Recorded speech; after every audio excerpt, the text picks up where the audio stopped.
Glenwood, Iowa, siempre había sido un lugar donde la gente dejaba las puertas sin llave. La pequeña comunidad de poco más de 5,000 residentes era muy unida, donde las familias se conocían desde hacía generaciones. El 18 de septiembre de 1966 marcó el día en que esta sensación de seguridad se hizo añicos para siempre. Agnes Hoffman, una viuda de 42 años que trabajaba como secretaria en el instituto local, mantenía una estricta rutina doméstica. Todos los domingos por la mañana, mientras su hijo Edmar asistía solo a la misa, ella limpiaba su habitación. Edmar, de 19 años, era conocido en el pueblo como un joven brillante pero reservado que rara vez socializaba con sus compañeros. Se había graduado con las mejores calificaciones y se preparaba para estudiar ingeniería al año siguiente. Ese domingo en particular, Agnes notó que la tabla del suelo debajo de la cama de Edmar parecía un poco desnivelada. Al observarla con más atención,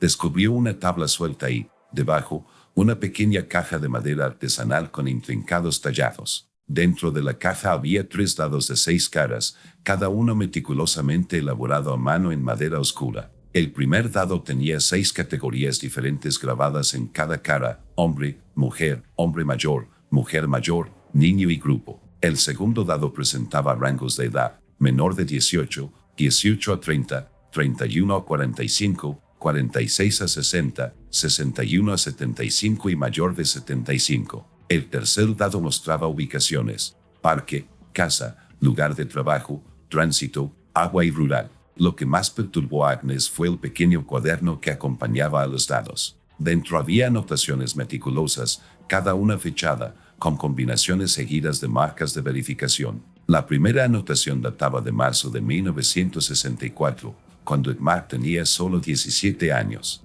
Las manos de Agnes temblaban al hojear las páginas escritas con la pulcra letra de su hijo. Cada entrada era metódica y contenía detalles específicos sobre el reconocimiento de la ubicación, los horarios y las estrategias de aproximación. El carácter clínico de las entradas era quizás lo más escalofriante: sin emoción, solo planificación táctica. Las últimas páginas contenían recortes de periódicos con denuncias de personas desaparecidas de todo el estado. Con creciente horror, Agnes comprendió la conexión entre las tiradas de dados y las desapariciones. La primera entrada, fechada el 12 de marzo de 1964, decía: mujer, 31 a 45 años, lugar de trabajo. Objetivo: Darlene Morrison, Biblioteca del Condado. Darlene Morrison era la bibliotecaria que había desaparecido sin dejar rastro hacía más de 2 años, un caso que había desconcertado a las autoridades locales. Agnes llamó de inmediato al sheriff Randall Hoyt, un viejo amigo de la familia que conocía a Edmar desde niño. Cuando Hoyt llegó y examinó las pruebas, palideció. Las fechas, los tipos de víctimas y los lugares coincidían perfectamente con 7 desapariciones sin resolver en el condado y zonas aledañas durante los últimos 2 años. Para cuando Edmar regresó de la iglesia, 3 patrullas estaban estacionadas frente a la residencia de los Hoffman. No mostró sorpresa ni resistencia al ser confrontado. En cambio, preguntó con calma si podía recuperar un último objeto de su habitación, una lista de coordenadas donde se podían encontrar los cuerpos. El sheriff Hoyt relató más tarde que la actitud de Edmar no cambió durante el interrogatorio inicial. Cuando se le preguntó por qué había cometido estos actos, Edmar respondió con una inquietante sencillez: los dados me dijeron quién. El resto fue simplemente resolver un problema. Edmar Hoffman nació el 3 de noviembre de 1946, hijo de Agnes y Frederick Hoffman. Frederick, profesor de matemáticas en una universidad cercana, le inculcó a su hijo el amor por los números, los patrones y la resolución de problemas desde pequeño. Los vecinos recordaban a Frederick como un hombre riguroso que insistía en la precisión en todos los aspectos de la vida. Cuando Frederick falleció inesperadamente de un infarto cuando Edmar tenía 14 años, su ya tranquilo comportamiento se volvió cada vez más retraído. Los expedientes escolares describían a Edmar como un estudiante excepcional que mantuvo un promedio perfecto de 4.0 a lo largo de su carrera académica. Sus profesores lo describían constantemente como brillantemente analítico aunque socialmente distante. Su profesor de física de la preparatoria, Martin Lovett, señaló que Edmar abordaba cada tarea como un rompecabezas por resolver, en lugar de como un conocimiento por comprender. No le importaba el por qué de la ciencia, declaró Levitt en su entrevista policial. Solo le importaba el cómo, el mecanismo, el proceso. Una vez le pregunté qué le parecía hermoso de la física y me miró como si hablara otro idioma. Sus compañeros de clase comentaron que Edmar rara vez participaba en actividades sociales. Almorzaba solo, leyendo manuales técnicos o trabajando en ecuaciones matemáticas complejas por diversión. Los pocos que intentaron hacerse amigos describieron conversaciones incómodas y unilaterales y que Edmar mostraba poco interés en temas típicos de la adolescencia. Carolina Weber, una de las pocas estudiantes que interactuaba regularmente con Edmar a través de sus cursos compartidos de matemáticas avanzadas, aportó una perspectiva significativa sobre sus procesos de pensamiento. Una vez me dijo que consideraba el comportamiento humano innecesariamente complicado, pero en última instancia predecible si se aplicaban las variables adecuadas, declaró a los investigadores. Hablaba de las personas como si fueran ecuaciones esperando ser resueltas. Lo que surgió de las entrevistas con quienes lo conocieron fue el retrato de un joven que percibía el mundo desde una perspectiva completamente distinta a la de sus compañeros. Para Edmar, las interacciones humanas parecían ser problemas racionales más que intercambios emocionales. Las anotaciones de su diario, recuperadas de varios escondites en su dormitorio, revelaron a un observador meticuloso que documentaba los comportamientos sociales con objetividad científica. En estos diarios, que datan de sus 12 años, Edmar había desarrollado sistemas complejos para categorizar y predecir el comportamiento humano. Estos primeros escritos no mostraban tendencias violentas, sino un distanciamiento alarmante. Las personas no eran individuos, sino variables en sus sistemas abstractos. La evaluación psicológica realizada tras su arresto reveló un coeficiente intelectual de 151, lo que lo situaba en el rango de superdotados. Sin embargo, la evaluación también detectó graves deficiencias en inteligencia emocional y empatía. El Dr. Lawrence Freeman, quien realizó la evaluación psiquiátrica inicial, escribió: "El sujeto demuestra una incapacidad fundamental para reconocer la humanidad en los demás. Para él, las personas existen como construcciones matemáticas, rompecabezas fascinantes, pero finalmente desechables una vez que se han descifrado sus patrones". Quizás lo más inquietante fue la evolución del pensamiento de Edmar sobre la mortalidad. En entradas de los 16 años, comenzó a contemplar la variable última, que sucede cuando la función vital de una persona termina. A los 17, estas reflexiones filosóficas se habían transformado en una planificación metódica que culminó en la creación del sistema de dados que determinaría quién sería sujeto de sus experimentos. El taller en el sótano de Hoffman reveló la extraordinaria destreza de Edmar. Las herramientas de carpintería, metalistería y electrónica estaban meticulosamente ordenadas. Fue allí donde fabricó no solo los dados, sino también diversas herramientas que posteriormente se identificarían como utilizadas en sus crímenes. Cada objeto fue diseñado con una funcionalidad precisa, optimizado para la eficiencia. La complejidad del caso Hoffman presentó desafíos sin precedentes para el departamento del sheriff del condado de Mills. El sheriff Randall Hyde, con 27 años de experiencia en la fuerza, reconoció de inmediato que esta investigación requeriría recursos que superaban sus capacidades. A las pocas horas del arresto de Edmar, contactó con la recién formada Oficina de Investigación Criminal de Iowa y solicitó asistencia. El agente especial Nathan Blackwan llegó al día siguiente para hacerse cargo de la investigación. Detective de homicidios experimentado con experiencia en análisis de conducta, Blackwood aportó un enfoque sistemático que encajaba con la naturaleza metódica de Edmar. "Nos enfrentamos a algo que nunca antes había visto", señaló Blackwood en su evaluación inicial del caso. Un asesino que seleccionaba a sus víctimas no por pasión, rabia o incluso perversión, sino por azar, como un científico que realiza ensayos. La búsqueda de las víctimas comenzó de inmediato. Utilizando las coordenadas proporcionadas por Edmar, los investigadores localizaron los restos de 7 personas en un radio de 193 kilómetros que abarca 3 condados. Cada lugar de enterramiento demostró una cuidadosa selección, ubicaciones remotas con una composición del suelo que aceleraba la descomposición, una ubicación estratégica para evitar descubrimientos accidentales y la ausencia total de evidencia física que vinculara al perpetrador. La primera víctima, Darlene Morrison, desapareció el 14 de marzo de 1964. El bibliotecario de 34 años fue visto por última vez cerrando la biblioteca del condado tras un turno de noche. Según los registros de Edmar, este fue su primer experimento. Sus notas revelaron un periodo de vigilancia de 2 semanas durante el cual documentó su horario, rutinas y las medidas de seguridad de la biblioteca. Se acercó a ella después de la hora de cierre, alegando haber dejado un libro de texto dentro. El método de asesinato, estrangulación manual, se describió clínicamente en sus notas como eficiente, pero que requería más esfuerzo físico del previsto. 7 meses después, Victor y Eleanor Pemberton, de 71 y 68 años respectivamente, desaparecieron de su granja a 10 millas de Glenwood. Su caso desconcertó especialmente a los investigadores en aquel momento, ya que no había señales de entrada forzada ni forcejeo, y el coche de la pareja permanecía en la entrada. Los registros de Edmar indicaban que la tirada de dados era grupo, mayores de 60 años, rural. Sus notas detallaban cómo se había hecho pasar por un empleado de servicios públicos para entrar en su casa, llevando comida con sedantes como gesto de buena voluntad.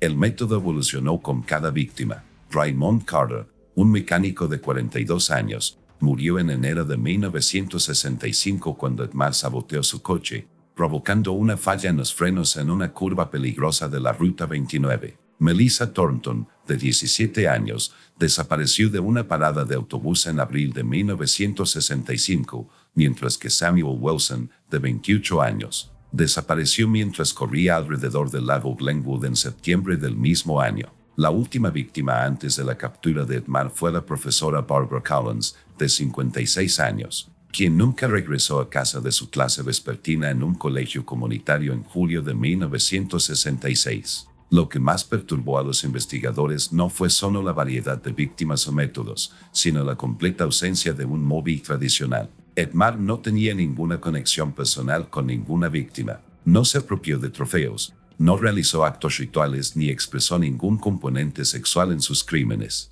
Los dados determinaron los parámetros y Edmar simplemente ejecutó lo que consideró una misión. La evidencia forense fue mínima gracias a la cuidadosa planificación de Edmar. Sin embargo, el descubrimiento se produjo gracias a una fuente inesperada, su expediente académico. Al correlacionar las ausencias escolares con las fechas de las desapariciones, los investigadores establecieron un patrón definitivo. Edmar había faltado a la escuela o había programado citas el mismo día o el día posterior a cada desaparición. Además, su madre confirmó que, en cada una de estas ocasiones, Edmar había afirmado estar realizando investigación de campo para proyectos científicos. A medida que avanzaba la investigación, las autoridades descubrieron un detalle alarmante: se había vuelto a tirar la suerte 3 días antes del arresto de Edmar. La combinación hombre, 18 a 30, transporte público, correspondía con notas sobre un conductor de autobús llamado Patrick Donnelly,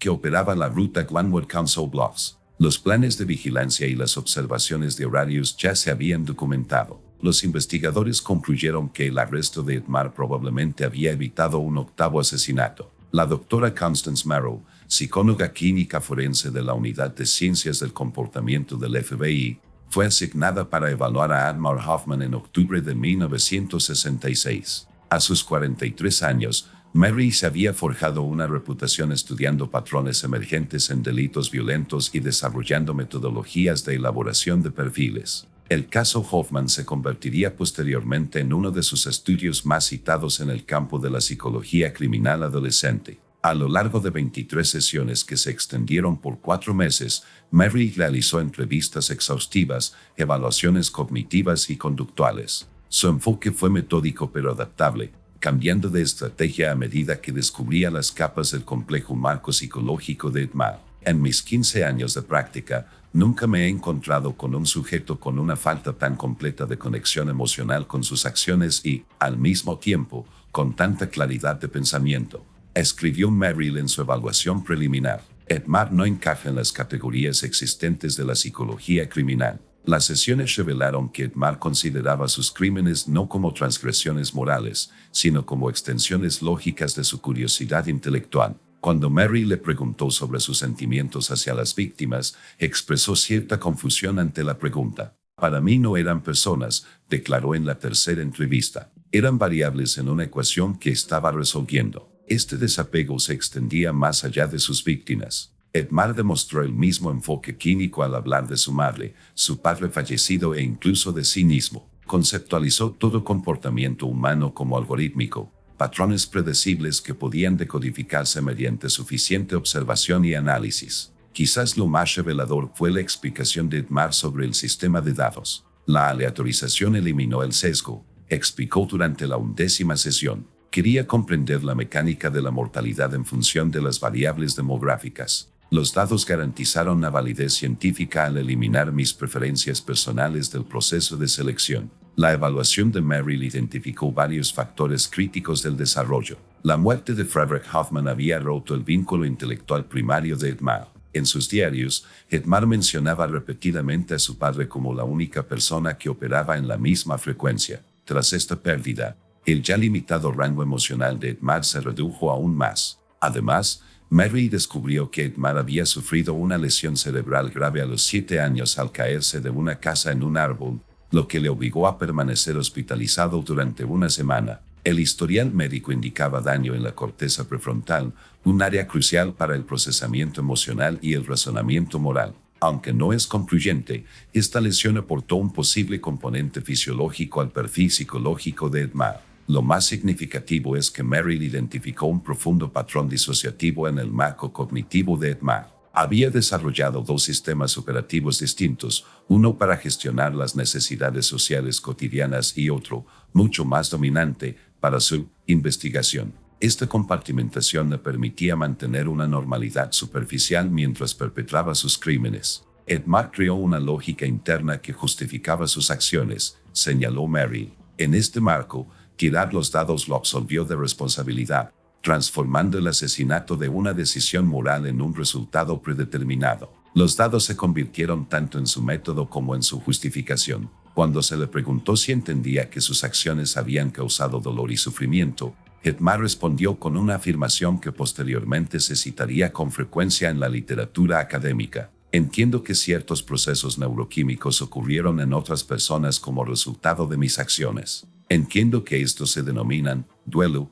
y miedo. No puedo acceder personalmente a estas experiencias, pero acepto su existencia como fenómenos objetivos. Tras completar su evaluación, Merrill concluyó que Edmar poseía una combinación no documentada previamente de rasgos psicopáticos, patrones obsesivo-compulsivos y capacidades analíticas propias de un erudito. Lo clasificó como portador de una psicopatología organizada, no afectiva y con expresión sistemática, un diagnóstico que posteriormente influiría en el desarrollo de los perfiles psicológicos forenses a lo largo de la década de 1970. La recomendación final de Merrill fue inequívoca. El sujeto representa un peligro constante para la sociedad debido a su incapacidad fundamental para reconocer la humanidad de los demás. Actualmente no existe ninguna intervención terapéutica que pueda abordar la profundidad y la naturaleza de su desconexión cognitivo-emocional. El juicio de Edmar Hoffman comenzó el 12 de abril de 1967 en el juzgado del condado de Mills.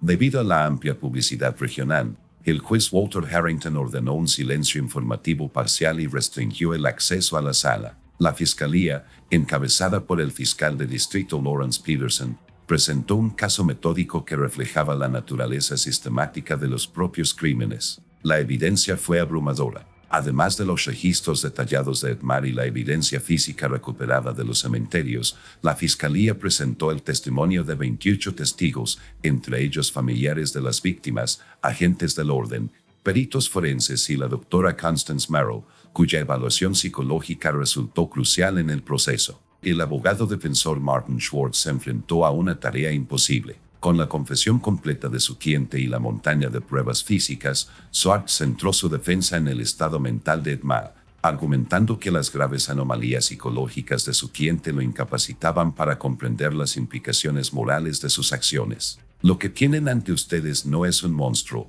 sino una mente profundamente destrozada, dijo Schwartz al jurado durante sus alegatos iniciales. Edmar Hoffman experimenta el mundo a través de un marco fundamentalmente diferente al de ustedes o al mío. No puede comprender la realidad emocional de sus acciones, como tampoco una persona daltónica puede distinguir el rojo del verde. El juicio reveló detalles previamente no revelados sobre la meticulosa planificación de Edmar. Para cada víctima, creó elaborados árboles de decisión que contemplaban diversas contingencias. Mantenía registros de vigilancia que documentaban patrones de comportamiento, medidas de seguridad y posibles testigos. Lo más inquietante fue su análisis posterior al crimen, donde evaluó la eficacia de sus métodos y señaló mejoras para futuras iteraciones. Cuando Edmar subió al estrado el 27 de abril, su testimonio dejó atónitos a los presentes. Con un lenguaje mesurado y académico, describió sus crímenes con la indiferencia de quien narra un experimento científico. Cuando el fiscal Tierson le preguntó si sentía remordimiento, Edmar respondió: «Entiendo que el remordimiento es la respuesta esperada, pero no puedo crear un estado emocional que no poseo. Reconozco que mis acciones violaron los contratos sociales y los límites legales. Hasta ahí llega mi comprensión». El jurado deliberó durante apenas 4 horas antes de emitir un veredicto de culpabilidad de todos los cargos. El 3 de mayo de 1967, el juez Harrington condenó a Edmar Hoffman a cadena perpetua sin posibilidad de libertad condicional en el Centro Psiquiátrico de la Penitenciaría Estatal de Iowa. Al dictar sentencia, el juez Harrington se dirigió directamente a Edmar. A lo largo de este proceso, se ha hablado mucho de su excepcional inteligencia. Sin embargo, la verdadera inteligencia abarca no solo la capacidad cognitiva, sino también la sabiduría y la comprensión de nuestra humanidad compartida. En esa forma tan esencial de inteligencia, usted está profundamente afectado. Tras su encarcelamiento, Edmar se convirtió en objeto de amplio estudio por parte de criminólogos, psicólogos y neurocientíficos. El caso Hoffman estableció nuevos protocolos para la evaluación de delincuentes adolescentes con perfiles psicológicos atípicos y contribuyó significativamente a las teorías emergentes sobre las bases neurológicas de la conducta delictiva. La doctora Mary continuó reuniéndose trimestralmente con Edmar durante 8 años, documentando su caso en lo que se convertiría en una investigación fundamental en el campo. Su publicación de 1975, Violencia Sistemática, el caso de la se convirtió en lectura obligatoria en los programas de psicología forense de todo el país. En ella, propuso el protocolo Hoffman para identificar señales tempranas de patrones psicológicos similares en adolescentes. Agnes Hoffman vendió la casa familiar y se mudó a California, donde vivió bajo un nombre diferente hasta su muerte en 1989. En su única declaración pública, hecha a través de su abogado en 1968, expresó su profundo pesar por las familias de las víctimas y pidió privacidad mientras intentaba reconciliar al hijo que creía conocer con la realidad de sus acciones. Los datos que determinaron el destino de 7 víctimas permanecen en un depósito de pruebas en la sede de la Policía Estatal de Iowa. Ocasionalmente, se permite a los estudiantes de criminología verlos como parte de cursos avanzados sobre psicología de delincuentes reincidentes. Oficiales veteranos informan que a estos estudiantes invariablemente les sorprende la apariencia ordinaria de los dados, simples cubos de madera que, en manos de Edmar Hoffman, se convirtieron en instrumentos de destrucción calculada. Hoy en día, el caso Hoffman sigue desafiando la comprensión de la psicología criminal. Su enfoque metódico, la ausencia de motivación emocional y la selección aleatoria de las víctimas sentaron un precedente que los psicólogos forenses aún consultan al abordar casos similares.